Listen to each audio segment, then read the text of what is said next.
Hi. G Balayya అని comment చేసి subscribe చేయండి, ఖచ్చితంగా సబ్స్క్రైబ్ చేసి చూడండి. అన్న ఎన్బికే 109 మూవీపై మీకు ఎక్స్పెక్టేషన్స్ ఎలా ఉన్నాయి, ఏ రేంజ్లో ఉన్నాయి?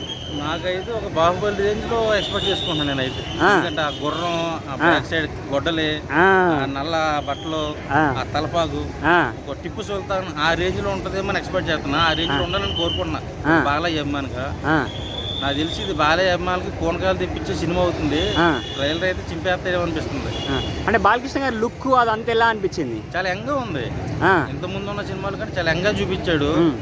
ఆ హెయిర్ స్టైల్ కానీ, ఆ బ్రీడ్ కానీ, లుక్ అని చాలా బాగుంది. ఆ గుర్రం మీద వెళ్తున్నప్పుడు ఆ సీన్లు అవన్నీ ఎలా అనిపించినాయి? చెప్తున్నాక ఒక హాలీవుడ్ రేంజ్ సినిమా చూస్తే ఎలా ఫీల్ అవుతామో ఆ రేంజ్లో ఉంది. విఎఫ్ఎక్స్ కానీ, ఆ సీజీ షాట్స్ కానీ, అసలు బాలకృష్ణ గారి పెర్ఫార్మెన్స్ చేసే మాటల్లో చెప్పలేము. అది అద్భుతం. అంటే బాలకృష్ణ గారి పాత సినిమాలు ఇంతకుముందు భగవంత్ కేసరి దీపంలో ఎలా ఉంటుందో లుక్, ఆ లుక్ లో కనిపించదు. అసలు ఆయన రోజు రోజుకి యంగ్ అయిపోతున్నాడు. రాబోయే రోజుల్లో ఇంకొక 1000 సినిమాలు తీసిన ఆశ్చర్యపోవాల్సిన అవసరం లేదు. జై బాలయ్య. ఓకే.